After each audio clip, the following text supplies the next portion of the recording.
Assalamualaikum warahmatullahi wabarakatuh. Apa jadinya jika setiap malam engkau bangun, menyendiri dalam gelap, menitikan air mata dalam sujud panjangmu? Tahajud, solatnya para kekasih Allah. Tapi tahukah engkau, ada 4 perkara yang bisa menghapus pahala tahajudmu, hingga amalan yang engkau jaga bertahun-tahun itu menjadi sia-sia di hadapan Allah.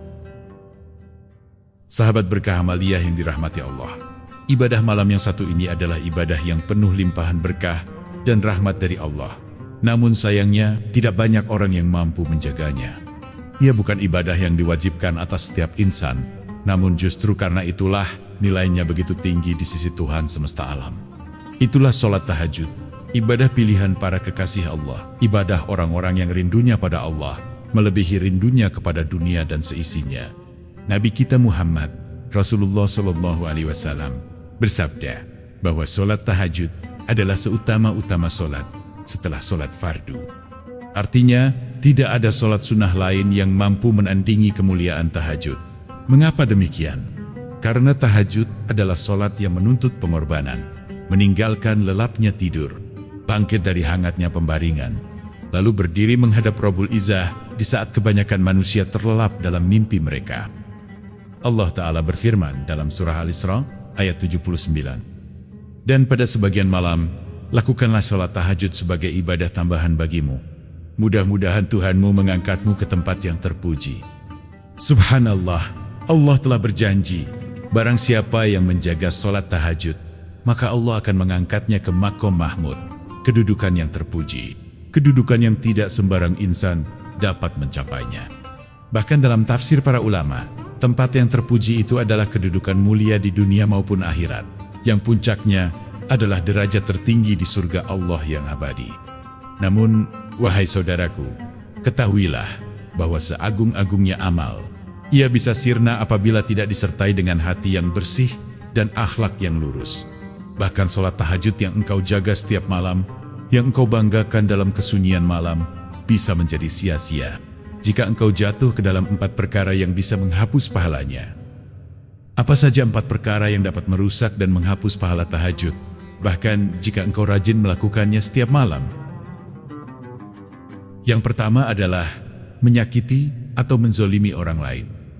Wahai saudaraku yang dirahmati Allah, dalam hidup ini kita semua takut jatuh miskin. Kita khawatir kehilangan harta, kehilangan pekerjaan, kehilangan tempat tinggal. Kita sebut orang yang tak punya uang, tak punya simpanan, tak punya kekayaan sebagai orang yang bangkrut. Betul bukan?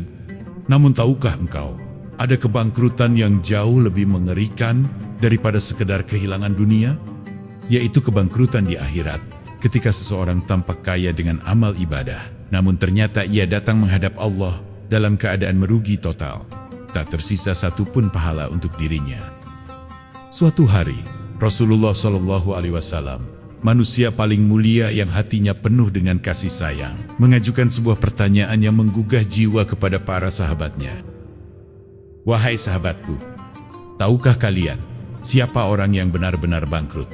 Para sahabat menjawab, orang yang tidak punya dinar dan tidak punya harta, ya Rasulullah.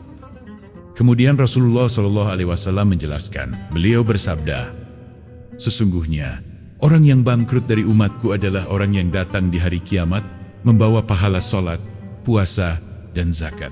Namun, ia pernah mencaci maki orang lain, menuduh tanpa hak, memakan harta orang lain, menumpahkan darah, dan memukul sesama. Maka semua pahala kebaikannya akan diberikan kepada orang-orang yang ia zolimi. Dan bila kebaikannya habis, dosa-dosa mereka akan dibebankan kepadanya, hingga akhirnya ia dilempar ke neraka. Nauzubillah, betapa mengerikannya nasib orang yang bangkrut di akhirat. Padahal ia rajin ibadah, bahkan di dunia ia digelari sebagai orang soleh. Tapi lisannya menyakiti, tangannya menzalimi, dan hatinya penuh dengki. Maka semua pahalanya diberikan kepada mereka yang pernah ia sakiti. Bayangkan, pahala tahajudmu semalaman, pahala puasamu yang engkau kumpulkan sepanjang Ramadan, sedekahmu yang bertumpuk di timbangan amal, semua berpindah kepada orang yang engkau cela, kepada orang yang engkau rendahkan, kepada mereka yang engkau zolimi. Sungguh, dosa kepada Allah, selama kita bertaubat, Allah Maha Pengampun. Tapi dosa kepada sesama, urusannya belum selesai, sampai orang yang kita sakiti memaafkan atau mengambil haknya di hadapan Allah kelak. Wahai saudaraku, jagalah lidahmu, jagalah tanganmu, jagalah hatimu, sebagaimana engkau menjaga sholat dan puasamu. Sebab ibadah sejatinya bukan hanya hubungan vertikal dengan Allah Subhanahu wa Ta'ala, tetapi juga hubungan horizontal dengan sesama manusia. Untuk yang kedua adalah ujub, merasa bangga terhadap diri sendiri. Ketahuilah, di antara penyakit hati yang paling halus dan paling berbahaya adalah ujub. Rasa bangga terhadap diri sendiri, merasa bahwa amal yang kita lakukan adalah hasil dari kehebatan pribadi, bukan karunia dari ilahi. Ia adalah racun yang tersembunyi dalam ibadah. Ia datang diam-diam, menggerogoti pahala, sementara kita merasa sedang berada di puncak kebaikan. Imam besar Syekh Muhammad bin Shalih Al-Utsaimin rahimahullah pernah mengingatkan, ujub adalah penyakit hati yang mampu menghapus pahala amal seorang hamba. Allahu Akbar, bayangkan, bukan karena kita tidak sholat, bukan karena kita tidak puasa atau bersedekah, tetapi karena kita merasa bangga dengan amal itu dan merasa lebih baik dari orang lain, maka pahala itu bisa hangus, hilang tak bersisa. Saat engkau dimudahkan oleh Allah untuk bangun di sepertiga malam terakhir, berdiri dalam sunyi menunaikan tahajud, jangan pernah merasa engkau lebih utama dari saudaramu yang masih terlelap. Jangan kau pandang rendah mereka yang belum mampu bangkit malam. Mungkin di hadapan manusia engkau tampak lebih rajin, namun bisa jadi di sisi Allah Subhanahu wa Ta'ala mereka lebih bersih hatinya, lebih besar ikhlasnya, dan lebih dicintai karena amalan yang tersembunyi dan tidak diketahui siapapun.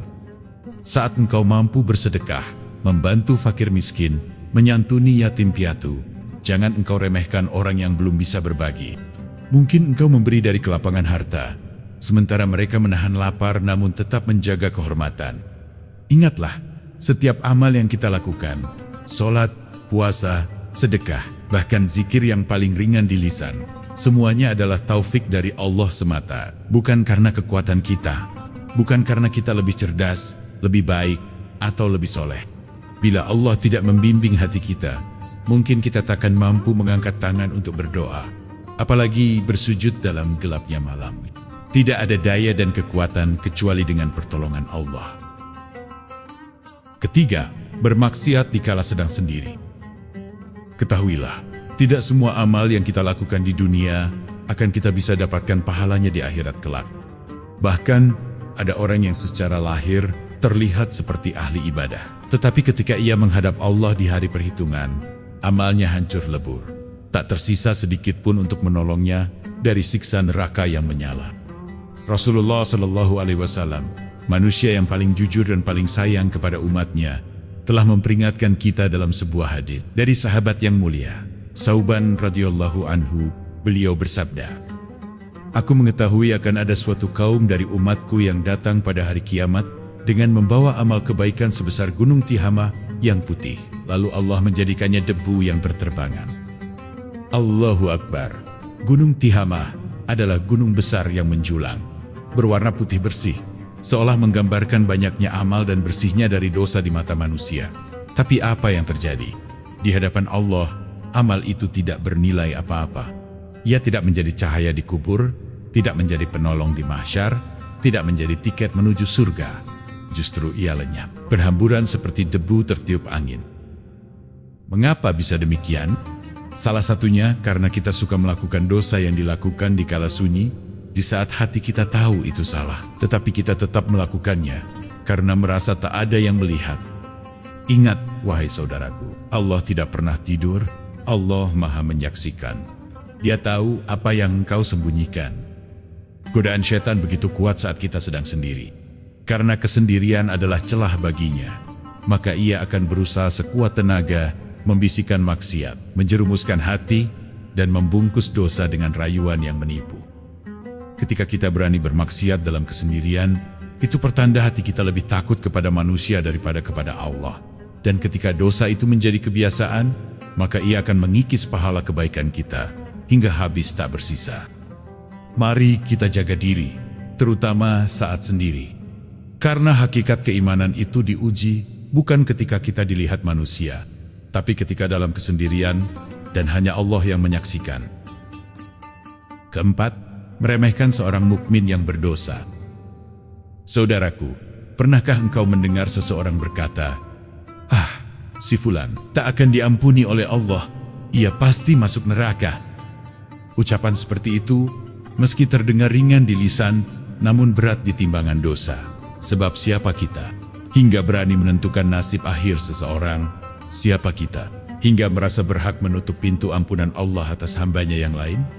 Ketahuilah, saudaraku, ucapan seperti itu bisa menghapus amal kebaikan yang kita bangun selama bertahun-tahun. Karena sejatinya, ia telah mengambil hak Allah, yang hanya miliknya semata, hak menentukan siapa yang diberi hidayah dan siapa yang diampuni. Rasulullah Shallallahu Alaihi Wasallam pernah bersabda, ada seorang lelaki berkata, demi Allah, Allah tidak akan mengampuni si fulan. Maka Allah berfirman, siapa yang berani bersumpah atas namaku, bahwa aku tidak akan mengampuni si fulan? Sungguh aku telah mengampuninya, dan aku hapuskan amalmu. Allahu Akbar. Lihatlah, bagaimana satu kalimat angkuh dari seseorang yang merasa dirinya suci, justru membuat ia kehilangan semua amalnya. Karena ia mengira Allah akan membenci selamanya seorang hamba yang berdosa, tanpa memberi kesempatan bertaubat. Hidayah adalah milik Allah. Ia datang dalam sekejap, menembus hati siapapun yang dia kehendaki tanpa harus ada alasan, menurut pandangan manusia. Bisa jadi, hidayah itu turun kepada seorang pendosa yang selama ini kita pandang sebelah mata, lalu mengantarkannya pada taubat yang tulus, hingga ia wafat dalam husnul khotimah, penutup hidup yang indah, yang menjadi tiket menuju surga. Sementara kita, yang merasa taat, merasa istiqomah, belum tentu Allah tetapkan akhir yang baik. Nauzubillah, jangan sampai kesombongan dalam hati mengantarkan kita kepada suul khotimah, akhir yang buruk, karena merasa diri lebih mulia dari hamba-hamba Allah yang lain. Sahabat yang dimuliakan Allah, 4 perkara inilah yang bisa menghancurkan pahala tahajud kita, bahkan ibadah-ibadah lainnya. Menjaga amal itu lebih sulit daripada mengerjakannya. Oleh sebab itu, mari jaga lisan kita dari kata-kata yang membuat orang lain tersakiti, dari ghibah dan fitnah, dari ucapan yang mengangkat diri dan merendahkan orang lain. Bersihkan hati dari iri, dari ujub, dari kebencian terhadap saudara sesama muslim. Tundukkan nafsu kita. Jangan biarkan menuntunmu ke jurang kemaksiatan yang membinasakan. Semoga video ini bermanfaat. Wassalamualaikum warahmatullahi wabarakatuh.